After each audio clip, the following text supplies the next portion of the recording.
महाशिवरात्रि आस्था, साधना र पशुपतिनाथको महिमा। अन्धकारबाट उज्यालोतर्फको यात्रा। हिन्दू धर्ममा अनेक पर्व उत्सवहरू छन्, तर तीमध्ये सबैभन्दा आध्यात्मिक, रहस्यमय र तपस्यामय पर्व हो महाशिवरात्रि। यो केवल एउटा चाड मात्र होइन, यो आत्मशुद्धि, भक्ति, संयम र आत्मबोधको रात्रि हो। यस पावन रातमा सम्पूर्ण संसार ओम नमः शिवायको मन्त्रध्वनिले गुन्जायमान हुन्छ। भक्तजनहरू उपवास बस्छन्, रातभर जागराम बस्छन् र भगवान शिवको आराधना गर्छन्। महाशिवरात्रि फाल्गुन कृष्ण चतुर्दशीका दिन मनाइन्छ।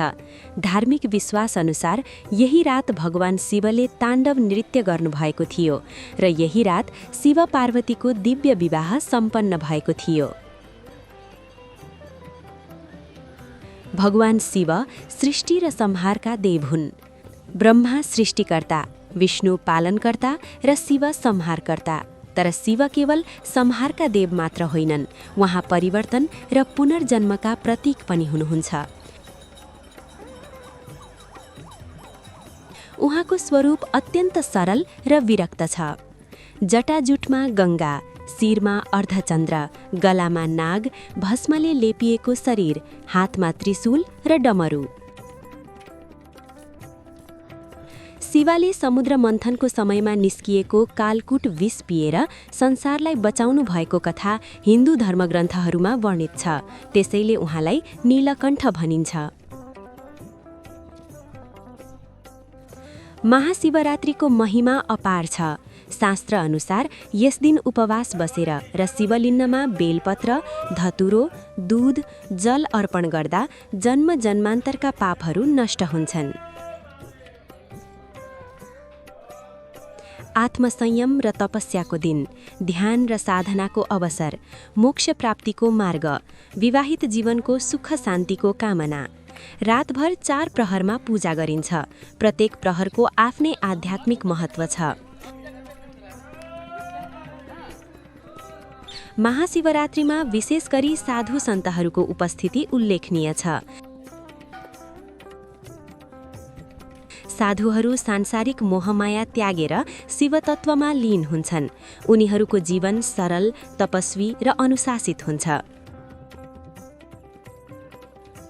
भस्मले शरीर लेपन गरेका, रुद्राक्षको माला लगाएका, जटाजुट, निरन्तर जप र ध्यानमा लीन भई शिवत्व प्राप्तिका लागि बसेका साधु बाबाहरू पशुपतिमा देख्न सकिन्छ। नेपालमा महाशिवरात्रिको अवसरमा भारत लगायत विभिन्न देशबाट हजारौं नागा साधुहरू आउने गर्छन्। उनीहरूको जीवनशैली, कठोर तपस्या र आध्यात्मिक अभ्यासले भक्तजनहरूलाई आकर्षित गर्छ।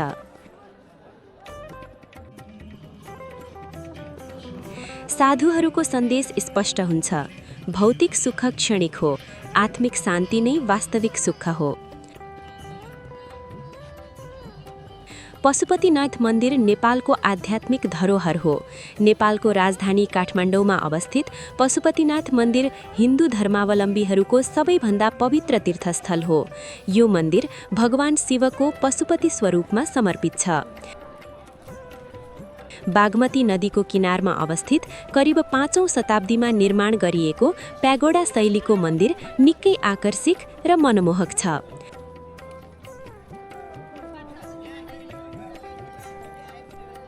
पशुपतिनाथलाई विश्व सम्पदा सूचीमा पनि समावेश गरिएको छ।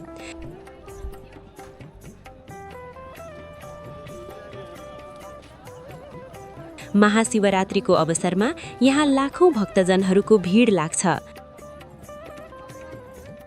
पशुपतिनाथ मन्दिर परिसरमा रातभर भजन, कीर्तन, आरती, दीप प्रज्वलन र शिवनाम संकीर्तनले वातावरण आध्यात्मिक बन्छ।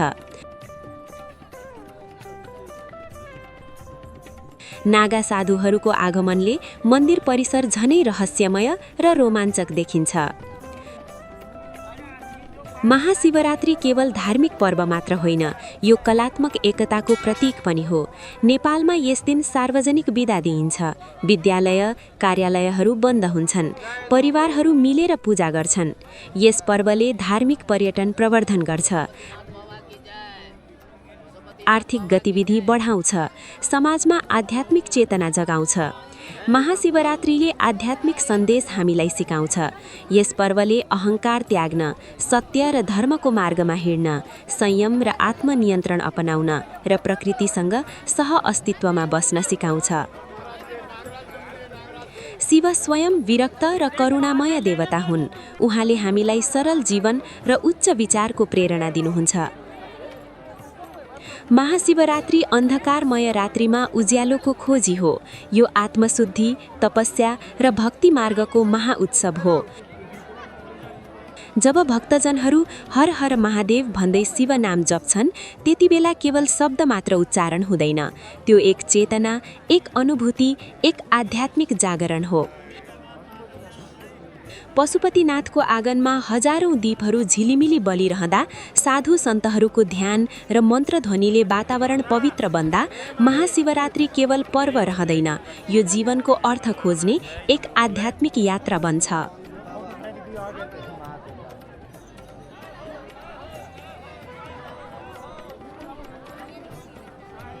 शास्त्रहरूका अनुसार महाशिवरात्रिको रात त्यो रात हो जब भगवान शिवले ताण्डव नृत्य गर्दै सृष्टि, स्थिति र संहारको चक्रलाई डोर्याउनु भएको थियो। अर्को प्रसङ्गमा आजकै दिन भगवान शिव र माता पार्वतीको विवाह भएको मानिन्छ। तर यसको आध्यात्मिक अर्थ अझ गहिरो छ। शिवको अर्थ हो कल्याण, रात्रिको अर्थ हो अन्धकार, अर्थात् हाम्रो मनभित्रको अज्ञानता र अन्धकारलाई चिरेर ज्ञानको ज्योति बाल्ने रात नै शिवरात्रि हो। आजको दिन गरिने उपवास र जागरणले मानिसको चञ्चल मनलाई संयमित बनाउन र आत्मिक शान्ति प्राप्त गर्न मद्दत गर्दछ। जब हामी शिवको कुरा गर्छौँ, तब नेपालको शिरका रूपमा रहेको पावन भूमि पशुपतिनाथलाई बिर्सन सक्दैनौँ। पशुपतिनाथ केवल एउटा मन्दिर मात्र होइन, यो करोडौं हिन्दूहरूको आस्थाको केन्द्र र विश्वकै सबैभन्दा पवित्र ज्योतिर्लिङ्गमध्ये एक मानिन्छ। पशु भनेको जीव र पति भनेको स्वामी, अर्थात् संसारका समस्त प्राणीहरूको रक्षा गर्ने स्वामी नै पशुपतिनाथ हुनुहुन्छ। यहाँको दर्शन गर्नाले मानिस पशुत्व अर्थात् अहङ्कार, क्रोध, लोभबाट मुक्त भएर मनुष्यत्वतर्फ लाग्छ भन्ने जनविश्वास छ। पशुपतिनाथको लिङ्गमा 4 दिशातिर 4वटा मुख र माथिल्लो भागमा ईशान गरी 5 स्वरूप छन्। यी स्वरूपले पञ्चतत्व अर्थात् पृथ्वी, जल, तेज, वायु र आकाशको प्रतिनिधित्व गर्छ। सांस्कृतिक धरोहर युनेस्कोको विश्व सम्पदा सूचीमा सूचीकृत यो क्षेत्रले हाम्रो कला, वास्तुकला र इतिहासलाई जीवित राखेको छ। यहाँको बागमती आरती र महाशिवरात्रिको रौनक हेर्न विश्वभरबाट साधु सन्त र भक्तजनहरूको ओइरो लाग्ने गर्दछ। शिवरात्रिमा पशुपतिनाथ जानु वा जल चढाउनु मात्र पर्याप्त छैन। भगवान शिवलाई भोलेनाथ भनिन्छ, जो केवल एक लोटा शुद्ध जल र बेलपत्रले पनि प्रसन्न हुनुहुन्छ। तर उहाँलाई साँच्चीकै खुसी पार्न हामीले आफ्नो भित्री क्रोध र ईर्ष्यालाई त्याग्न जरुरी छ। मित्रहरू, आजलाई शिवरात्रिको महिमा यति नै। अध्यात्म टेलिभिजनमा कार्यकारी निर्माता सन्तोष भट्टराई र कार्यक्रम निर्माता राजु देउजा सहित मलाई पनि बिदा दिनुहोस्।